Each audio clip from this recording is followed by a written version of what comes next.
Welcome to the physics class. आज के video का टॉपिक है आरटीएम नागपुर यूनिवर्सिटी के तहत BSc second year semester 4 physics paper 1 unit 2 X ray के एमसीक्यूज और उसके आंसर्स देखेंगे।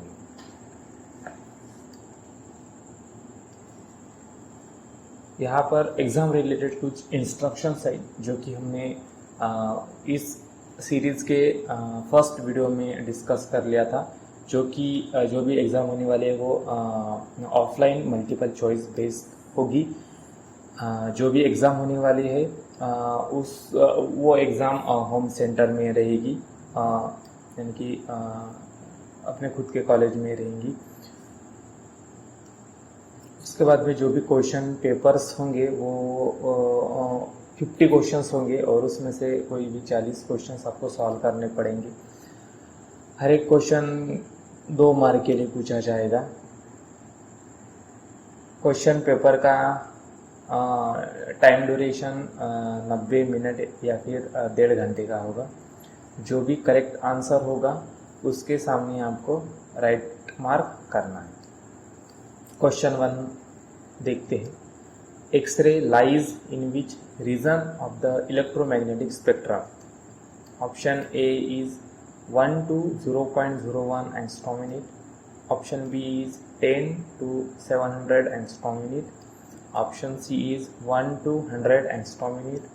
Option D is 400 to 10 angstrom unit. Correct answer is option A, 1 to 0.01 angstrom unit.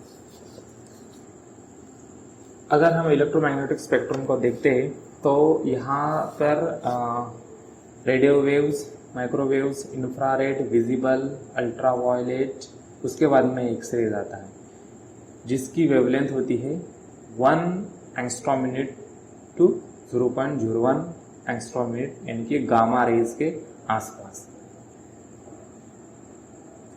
Question 2, what is the difference between soft and hard X-ray? Option A is velocity, option B is intensity, option C is frequency, option D is energy. Correct answer is option C and D, frequency and energy. अगर फिर से हम electromagnetic spectrum को देखते हैं, यहाँ पर ultraviolet रे से लेकर गामा रेज तक दिया हुआ है। तो जैसे जैसे फोटोन की एनर्जी बढ़ती जाएगी वैसे वैसे स्पेक्ट्रम भी बढ़ता जाएगा, और जो भी एनर्जी होती है वो फ्रीक्वेंसी के रिलेटेड होती है, यानी कि फ्रीक्वेंसी बढ़ेगी तो एनर्जी बढ़ेगी। तो सॉफ्ट एक्सरे की जो एनर्जी होती वो कम होती है या फिर उसकी फ्रीक्वेंसी कम होती है as compared to the hard X-rays.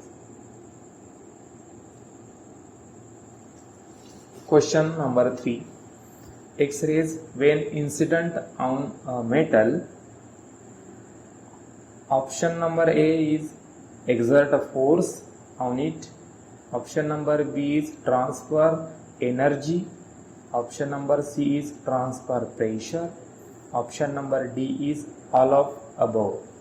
Correct answer is all of above.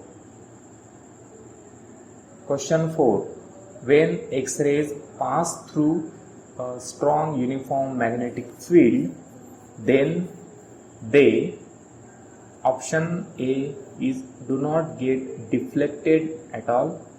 Option B is deflected in the direction of the field. Option C is deflected in opposite direction of the field. Option D is deflected perpendicular to the field. Correct answer is do not get deflected at all. क्योंकि जो भी X-rays होते हैं उनका charge neutral होता है, इसलिए अगर हम एक्सरेज को मैग्नेटिक फील्ड या फिर इलेक्ट्रिक फील्ड में से पास करते हैं तो उसमें कुछ भी डिफ्लेक्शन नहीं दिखाई देता। Question number 5, X rays and gamma rays are both electromagnetic waves. Which of the following statement is true? Option A, X-ray have larger wavelength than gamma rays. Option B is X-rays have smaller wavelength than gamma rays. Option C is gamma rays have smaller frequency than X-rays. Option D is wavelength and frequency of X-rays are larger than gamma rays. Correct answer is option A. X-rays have larger wavelength than gamma rays. अगर हम फिर से electromagnetic spectrum को यहाँ पर reference लेते हैं तो यहाँ पर रेडियो वेव्स, माइक्रोवेव्स, इंफ्रारेड, उसके बाद में विजिबल स्पेक्ट्रम आता है, उसके बाद अल्ट्रावायलेट, एक्सरेज और गामा रेज। तो यहाँ पर स्केल दी हुई है फ्रीक्वेंसी की सबसे नीचे। अगर हम यहाँ पर देखते हैं कि जो एक्सरे की फ्रीक्वेंसी है वो 10⁻18 के आसपास है, 10⁻18 हर्ट्ज के आसपास है, और गामा रेज की जो फ्रीक्वेंसी है वो 10⁻20 के आसपास है, और जो वेवलेंथ है इसकी 10⁻−12 एंगस्ट्रॉम यूनिट है, सॉरी 10⁻−12 मीटर है, और एक्सरे की वेवलेंथ 10⁻−10 मीटर है। तो ऑब्वियसली यहाँ से कंक्लूजन आ रहा है कि एक्सरे की वेवलेंथ गामा रे से ज़्यादा है और गामा रे की फ्रीक्वेंसी एक्सरे से ज़्यादा है, क्योंकि वेवलेंथ और फ्रीक्वेंसी इनवर्सली प्रोपोर्शनल है। Question number 6, the penetration power of X rays increases with the option number A increase in its velocity, option number B increase in its frequency, option number C increase in its intensity, option number D decrease in its velocity. Correct answer is option B increase in its frequency. जैसे कि हमें पता है कि जो भी energy है वो फ्रीक्वेंसी के रिलेटेड है, यानी कि फ्रीक्वेंसी बढ़ेगी तो एनर्जी बढ़ेगी, एनर्जी बढ़ेगी तो फ्रीक्वेंसी बढ़ेगी। इसलिए जो भी पेनिट्रेशन पावर होगा, पेनिट्रेशन पावर का मतलब होता है एनर्जी पर यूनिट एरिया, यानी कि जितनी ज़्यादा एनर्जी बढ़ेगी उतना ज़्यादा पेनिट्रेशन बढ़ेगा। तो एनर्जी फ्रीक्वेंसी प्रोपोर्शनल है, इसलिए फ्रीक्वेंसी बढ़ेगी तो एनर्जी बढ़ेगी, और एनर्जी बढ़ेगी तो पेनिट्रेशन पावर बढ़ेगा। Question number 7, the minimum frequency nu minimum of continuous X rays is related to the applied potential difference V as option number A, V minimum is directly proportional to voltage V, option B, V minimum is directly proportional to square of the voltage, option C, V minimum directly proportional to 1/V square, option D, V minimum directly proportional to 1/√V. Correct answer is option A, V minimum is directly proportional to V. यहाँ पर x ray tube है जहाँ पर एक side एक and पर anode है और दूसरे एंड पर कैथोड है। कैथोड में पोटेंशियल डिफरेंस हमने अप्लाइड किया है। जैसे पोटेंशियल डिफरेंस बढ़ेगा बिटवीन एनोड और कैथोड से, तो उतनी ही काइनेटिक एनर्जी इलेक्ट्रॉन की बढ़ेगी, यानी कि जितनी भी काइनेटिक एनर्जी इलेक्ट्रॉन को गेन हो रही है, सो वो पोटेंशियल डिफरेंस के वजह से, जितना पोटेंशियल डिफरेंस बढ़ेगा उतनी ही उनकी काइनेटिक एनर्जी बढ़ेगी। अब एनर्जी को हम in quantum mechanically H nu के फॉर्म में भी लिख सकते हैं, E is equal to H nu, यानी कि जो भी पोटेंशियल होगा which is equal to the H nu, और यहाँ से जो इलेक्ट्रॉन E का मतलब होता है electron, charge of electron, H का मतलब होता है प्लैंक्स कांस्टेंट, दोनों कांस्टेंट है, इसलिए यहाँ पर जो भी फ्रीक्वेंसी होगी वो वोल्टेज यानी कि जो भी पोटेंशियल डिफरेंस है between the anode and the cathode उसके बराबर होगी या उसके डायरेक्टली प्रोपोर्शनल होगी। Question number 8. The voltage applied across the X-ray tube is nearly equal to option A is 10 volt, option B is 100 volt, option C is 1000 volt, option D is 10,000 volt. Correct answer is option D, 10,000 volt. अगर हमें x ray generate करना है तो जो भी potential difference हमने यहाँ पर अप्लाइड किया है बिटवीन एनोड और कैथोड, तो वो अप्रोक्सीमेटली 1000 किलो वोल्ट हमें अप्लाई करना पड़ेगा, तब जाके very high energetic electrons cathode में से निकलेंगे और एनोड में जाके हिट करेंगे और एक्सरे जनरेट होंगे या इमिट आउट होंगे. Question number 9. Which of the following are not electromagnetic waves?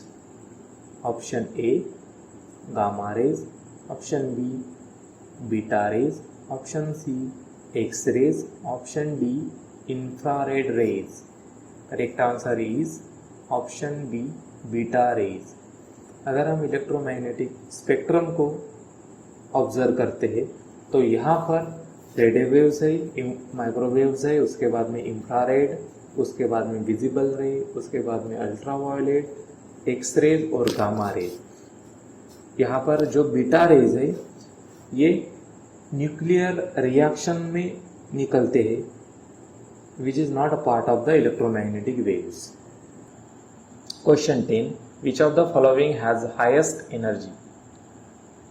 Option A gamma ray, option B ultraviolet, option C X-rays, option D infrared. Correct answer is option A gamma ray.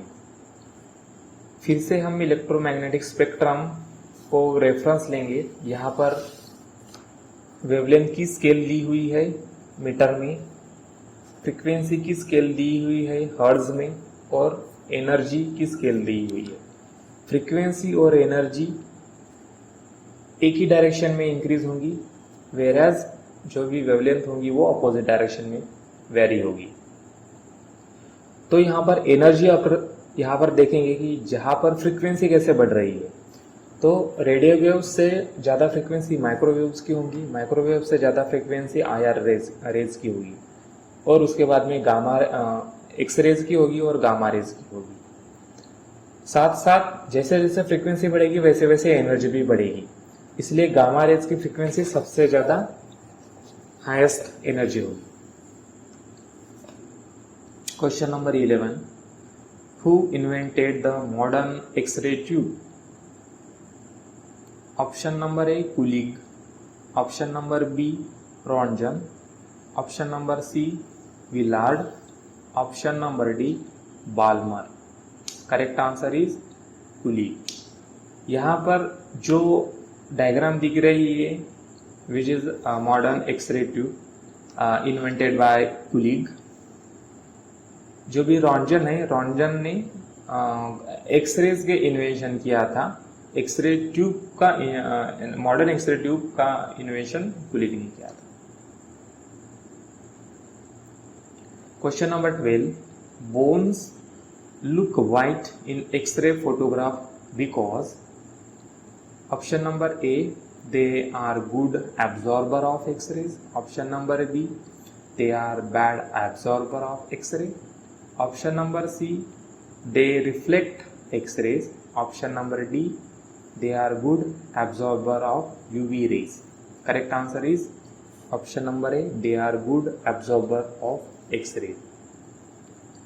अगर हम देखेंगे कि जो भी photographic plate होती है तो वो सिल्वर ब्रोमाइड से बनी हुई होती है, और सिल्वर ब्रोमाइड फोटो सेंसर है. तो जैसे ही एक्स रेज सॉफ्ट टिश्यू में से पास होते हैं तो वो फोटोग्राफिक प्लेट के ऊपर हिट करते हैं, जिससे जो भी आपकी फोटोग्राफिक प्लेट होगी वो इंटरैक्ट होगी सिल्वर ब्रोमाइड के साथ में और उसका जो कलर होगा इनिशियली वाइट होता है तो वो थोड़ा सा ब्लैकिश हो जाएगा। अगर एक्सरे डेंस टिश्यू में से या फिर बोन्स में से जाते हैं तो सबसे पहले तो एक्सरे एब्जॉर्ब की जाती है,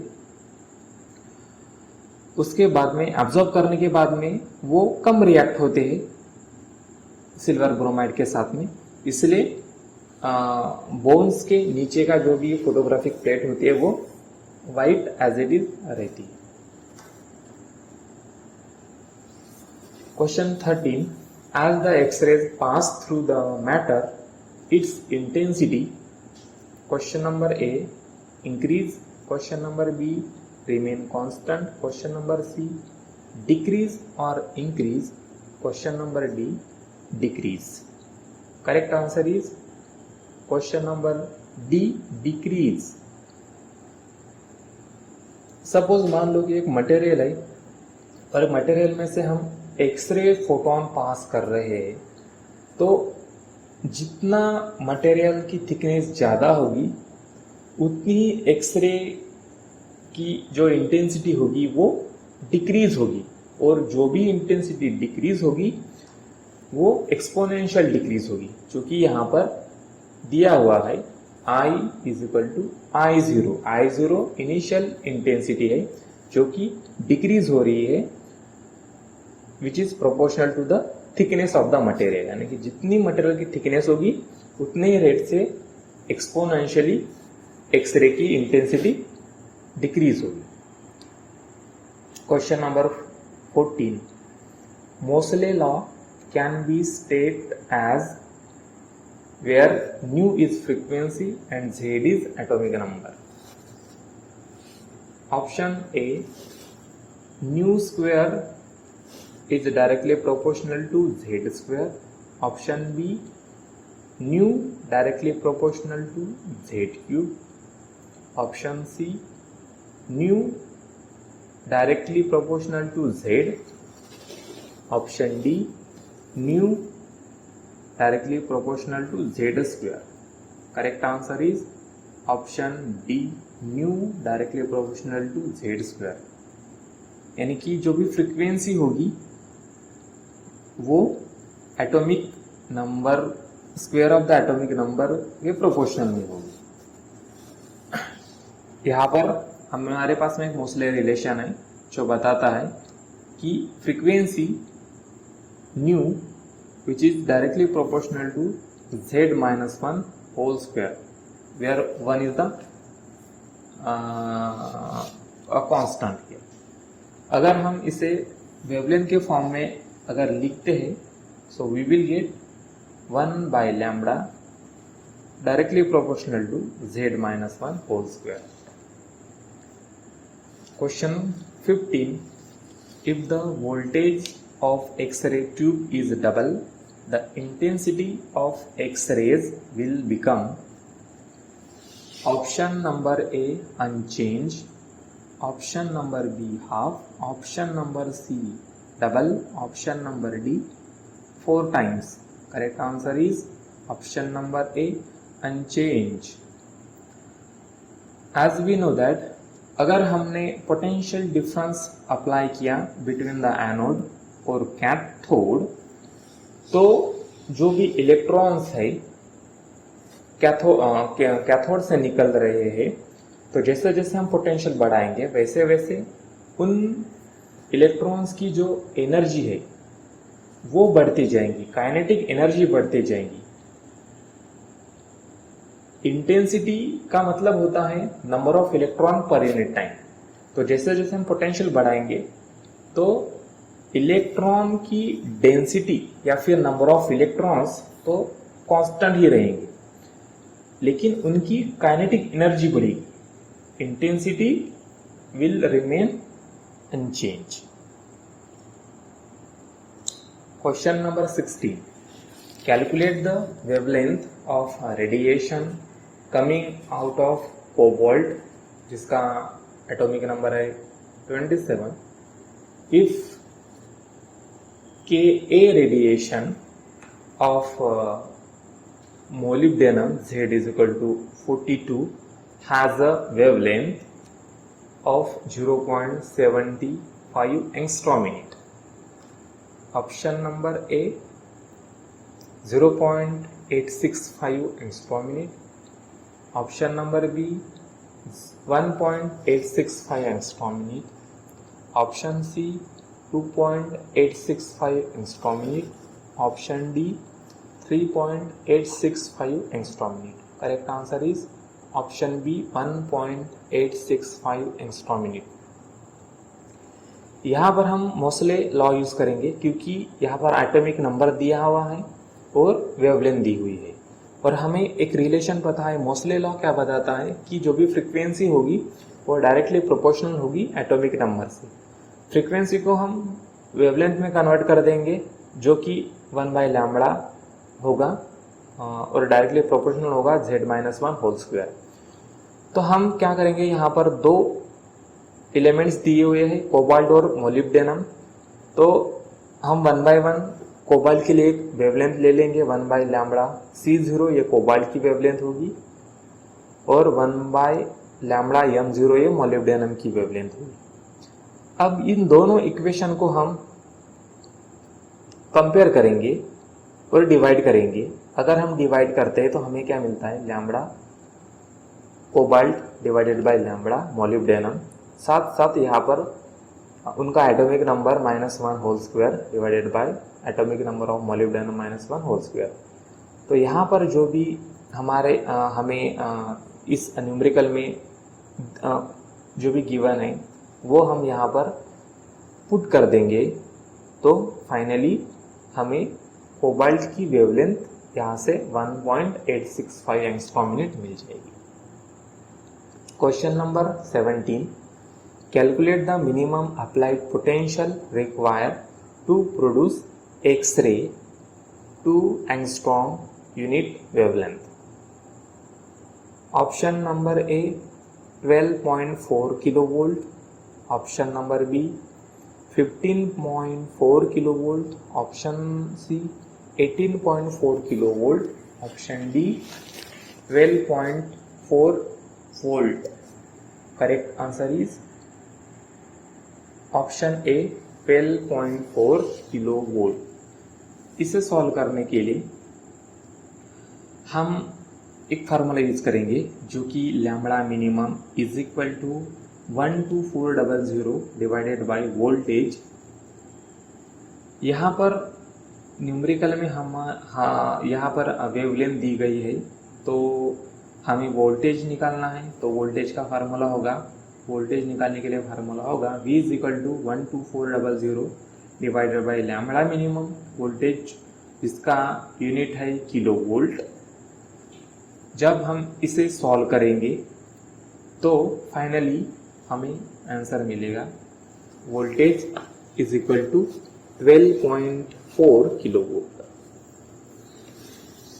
question 20, an X-ray tube operates at 12.41 kilovolt. Find the maximum speed of the electron striking the target.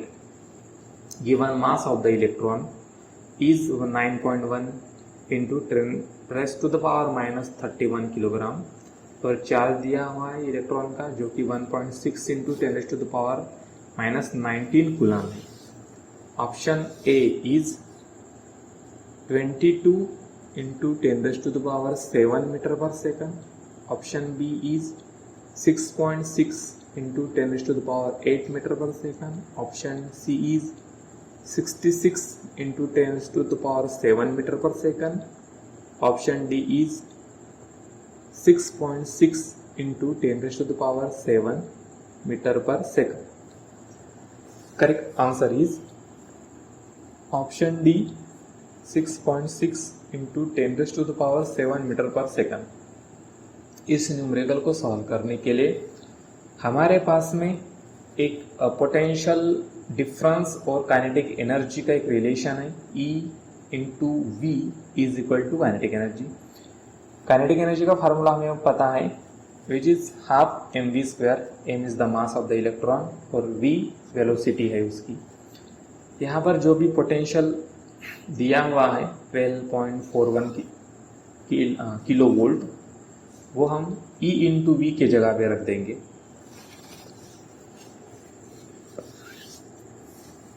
Volt की जगह पे रख देंगे। इलेक्ट्रॉन का चार्ज दिया हुआ है, मास भी दिया हुआ है, तो यहाँ से हम जो स्पीड है इलेक्ट्रॉन की 6.6 इंटू 10⁻⁻⁷ आंसर होगा।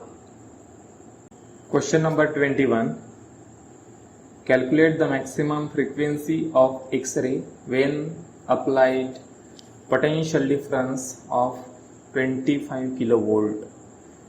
Option A 6.048 into 10⁻17 Hz. Option B 6.048 into 10⁻15 Hz. Option C 6.048 into 10⁻13 Hz. Option D 60.48 into 10⁻17 Hz. Correct answer is option A 6.048 into 10⁻17 hertz. इसे सॉल्व करने के लिए हमारे पास में इक्वेशन है lambda minimum is equal to 12400 divided by volt in extra min. अब यहाँ पे हमें लैम्बडा मिनिमम निकालना है, तो वोल्टेज की वैल्यू पुट कर देंगे, इसे सॉल्व कर देंगे तो लैम्बडा मिनिमम मिल जाएगा। अब हमें फ्रीक्वेंसी निकालना है, तो फ्रीक्वेंसी निकालने के लिए फार्मूला है C divided by lambda minimum. इस लैम्बडा मिनिमम की जगह पर लैम्बडा जो भी हमें दिया हुआ मिला है उसे पुट कर देंगे। C का मतलब होता है स्पीड ऑफ लाइट, जो कि 3 इंटू 10⁸ मीटर पर सेकंड है।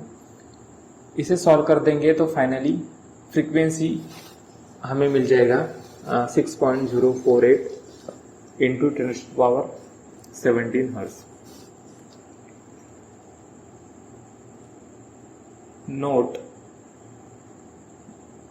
अब तक हमने जो भी न्यूमेरिकल सॉल्व किए हैं, तो यहाँ पर हमने जनरली 3 टाइप के न्यूमेरिकल्स यूज़ किए हैं या फार्मूले यूज़ किए हैं। तो अगर वोल्टेज दिया हुआ रहेगा किसी भी न्यूमेरिकल में और आपको वेलोसिटी फाइंड आउट करनी होगी, तो आप E into V is equal to kinetic energy का फार्मूला यूज़ कर सकते हैं। यहाँ पर काइनेटिक एनर्जी का मतलब हाफ mv² होगा।